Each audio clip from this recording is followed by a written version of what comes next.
Hi there, Nigel Saunders here of KW Bonsai. Today we're moving all my tropical trees from outside in the greenhouse and the benches inside to the plant room to keep them warm for the winter. It's October the 8th now, and tomorrow it's supposed to go down to -1 at night, so below freezing. So it would kill most of the tropical trees if I left them out. The ones in the greenhouse might be okay, but you never know. So I'm bringing them in. I looked at the temperatures for the rest of the week, and our lows are above freezing, but they're kind of 3, 4, 5, 6, kind of really low temperatures. And the daytime temperatures are in the teens, so, you know, not real warm, but coolish. So, yeah, it's time to bring them in for the winter. After a long day, I've got all the trees in the plant room now. So let's do a count and see exactly how many pots of either trees or cuttings or whatever I have in pots. Let's see how many I've got in this room. We'll start in the back corner here. So there's 1,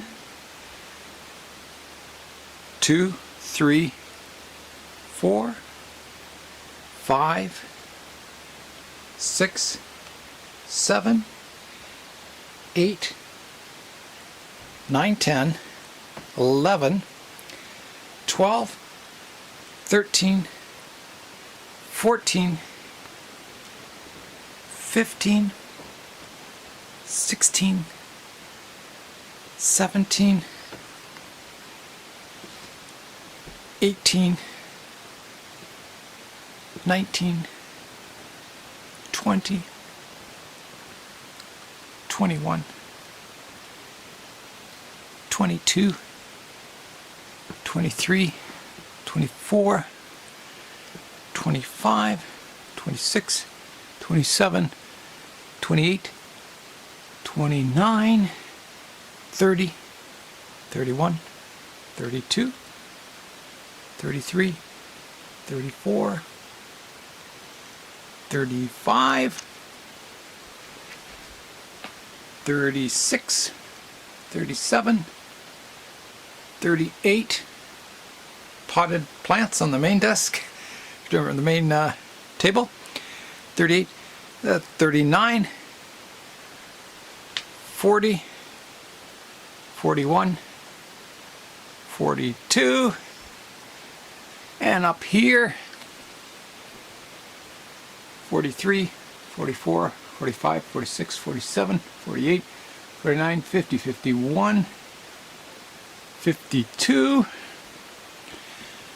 53, 54, 55, 56, 57, 58, 59, 60, 61, 62, we won't count Wally back there, 62, 63, 64, 65, 66, 67, 68, 69, 70, and up here, 71, 72, 73, 74, 75, 76, and on this table, 77, 78, 79, 80, 81, 82, 83, and 84. So I've got approximately 84 potted plants or trees in the plant room.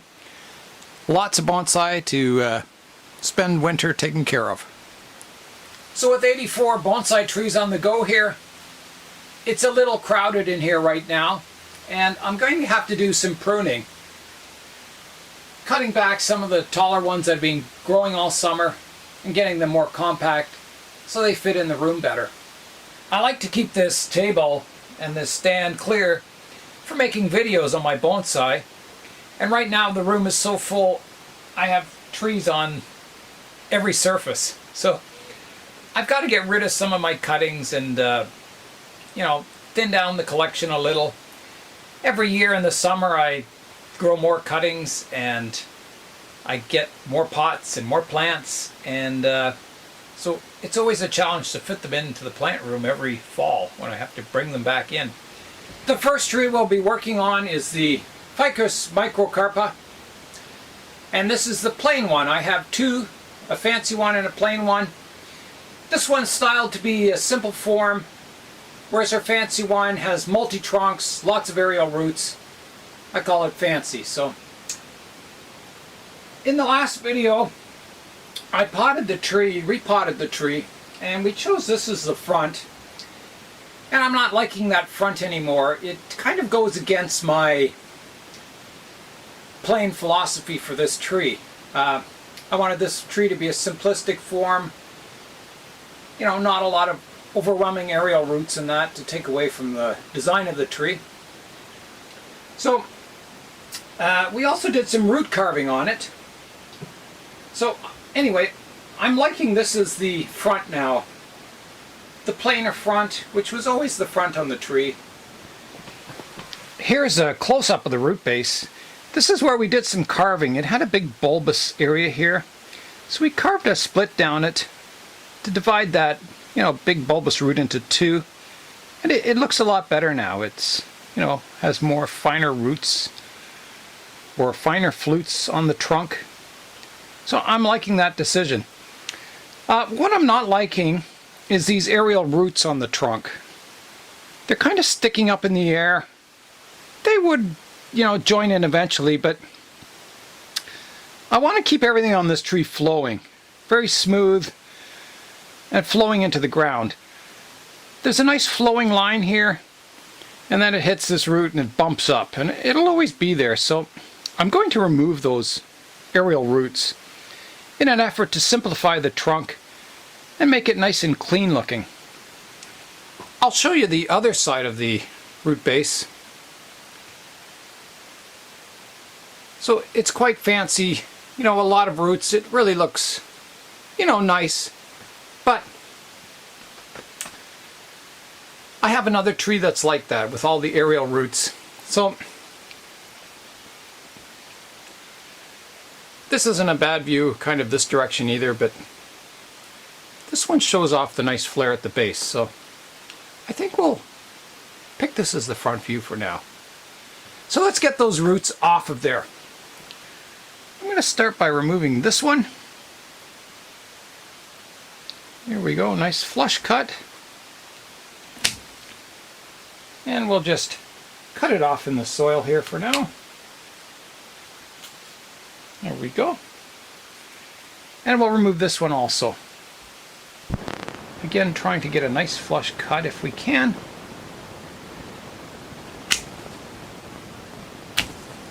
That's not too bad. And we'll cut it at the soil line. So there's what we're left with now. One of the reasons I didn't like this front before is, as I say, it was these bulbous roots. And with the carving, it's really improved this view of the tree. This line here on the trunk, where it comes up and has a bend, that's blending in better and better every year. So I'm not worried about having some movement like that. As the tree grows, it's all going to kind of smooth out and look quite nice, I think. There is another aerial root here I can remove.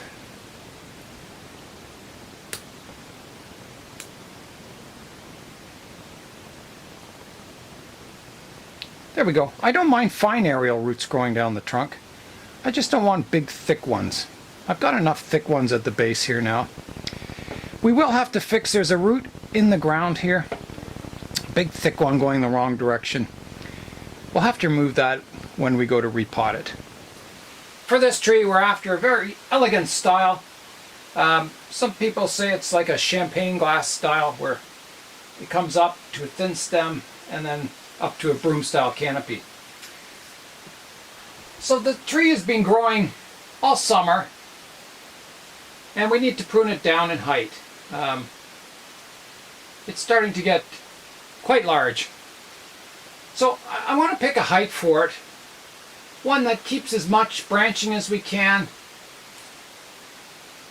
but gets it down in height. So I'm thinking somewhere about here. It keeps a lot of this, you know, our first and second branches coming off our main trunks, and a lot of the other stuff will regrow. So let's start pruning. There's a lot of long, kind of straight sections in here with no subdividing that we want to cut back.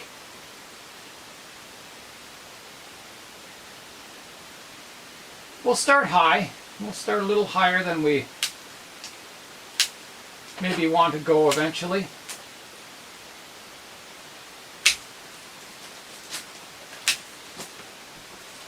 This will keep a lot of our branching.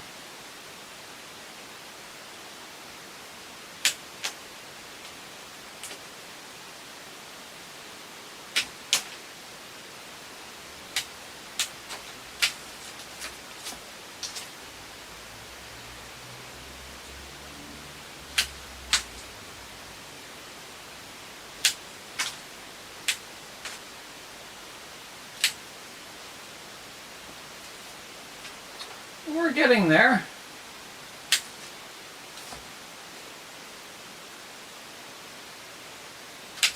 I'm trying to do directional pruning where I can also.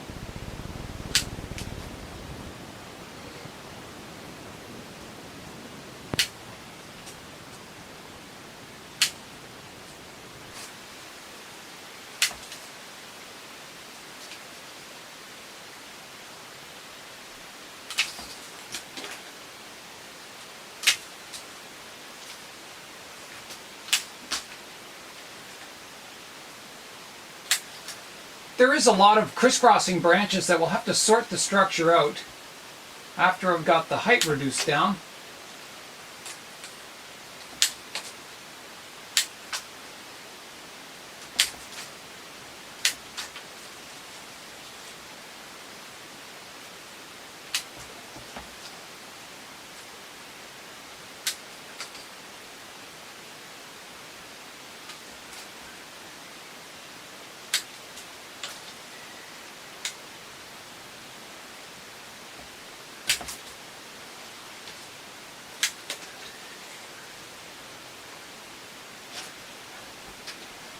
Now, we're still kind of high in some of the areas. Have to do some hard pruning. Branches like this one, they have a long, straight section. Good direction and everything, but we just want to prune it off shorter. So we'll take it somewhere in here. We don't know what's going to sprout on this branch because we can't see where any buds are or anything, but we're hoping it's old enough wood that something will sprout out this direction. I've got a big swooping branch here that also needs to be cut back.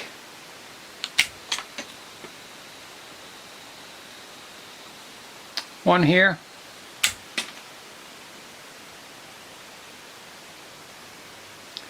We're a little high here. We're going to cut this one quite back, or cut it back quite a bit. That's what I'm trying to say. Here, doing directional pruning, leaving these outward facing leaves on the tree.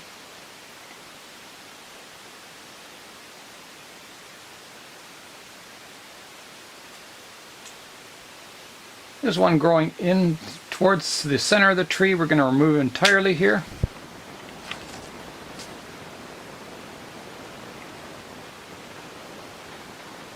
I'm just rotating the tree around now, looking for... Here's one that's still sticking up and it's pointing in towards the center of the tree. Get rid of that one.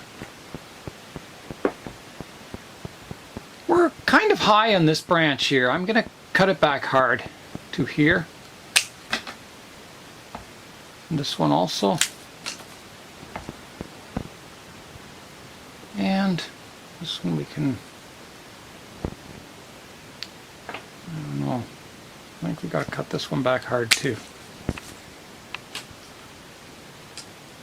And this one.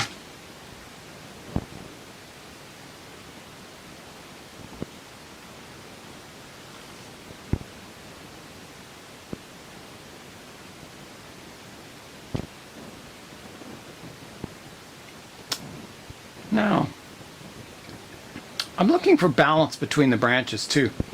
If this is the front of our tree, we kind of want this main trunk up front to be our thickest, so we might take back these other branches a little harder.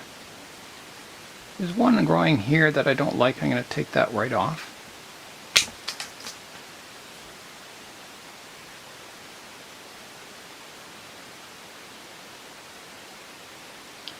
There's a branch in here I'm going to take off. It's kind of interfering with the branch beside it. There's one coming out the back that I want to shorten. Actually, even more, redirect it a bit.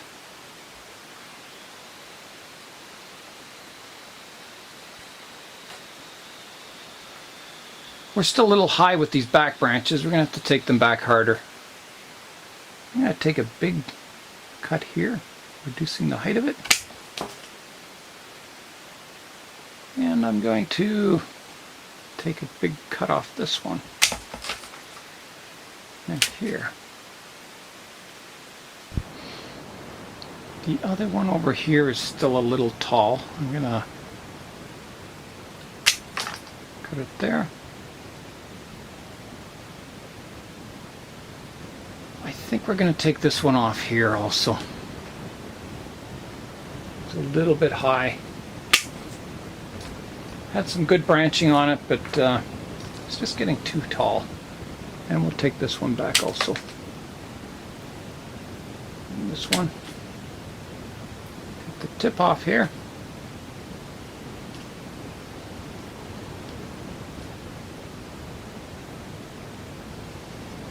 That's looking better. Or maybe a little high here. I'm going to take this down.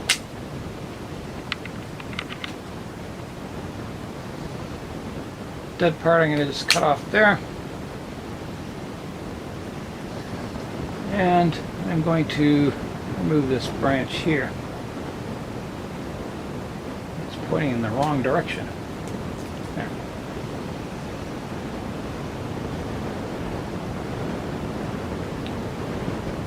I think that's looking pretty good. I'm just going to finish removing all the leaves, just so hopefully all the new leaves will kind of grow in equally in both size, color, and vigor.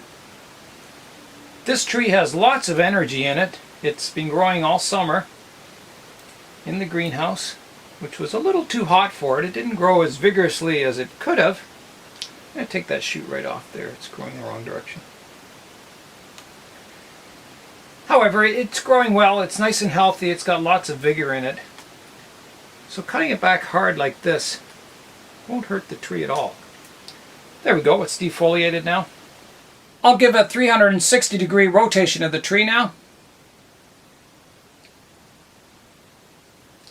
I have a lot of roots growing out the drainage holes here.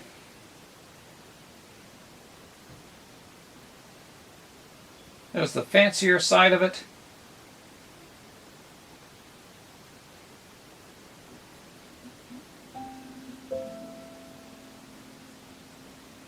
There we are. So our next step is to wait for our new leaves to grow in and manage the new growth as it comes in as much as we can. Normally when I bring the trees in for the winter, I'm very careful to look for insects and spray them with soap and water if they have any scale insects or aphids or anything. This year I had zero problems with insects outside and in the greenhouse, which was amazing. Usually I get aphids or scale insects or something, but this year I didn't have any, so it was a good year for insects for me this year. So some people, you know, they give their trees what they call a winter wash before bringing them inside, where they'll spray them with a dilute mixture of lime sulfur and water. I think it's 50 parts water to 1 part lime sulfur, I believe is the ratio. And they spray the tree down. It kills any insects and eggs that are on your trees. And usually they do this before putting them away for dormancy, the hardy trees. Tropical trees, like I said, I spray them with soap and water, and it gets rid of any aphids or crawling scale insects on them. Yeah, so when you bring them indoors like this and you have so many trees in one room, it's very important to do everything you can to get rid of any insects that may cause problems later in the winter. One thing about this tree that I've noticed this summer is that the bark is going more of a silvery gray color. On these trees when they're young, the bark is quite brown, and then as it gets older they turn this nice mature silvery color. So it's starting to get that look on the trunk, which I really like. That's it for today on our Ficus microcarpa, our plain version. So Nigel Saunders of KW Bonsai, do something green today. Instead of using the dryer to dry your clothes, hang them out on a line outside. We use our line all year round. Even in the winter, the clothes go out, they freeze, and then they dry. So thanks for watching, and we'll see you next time.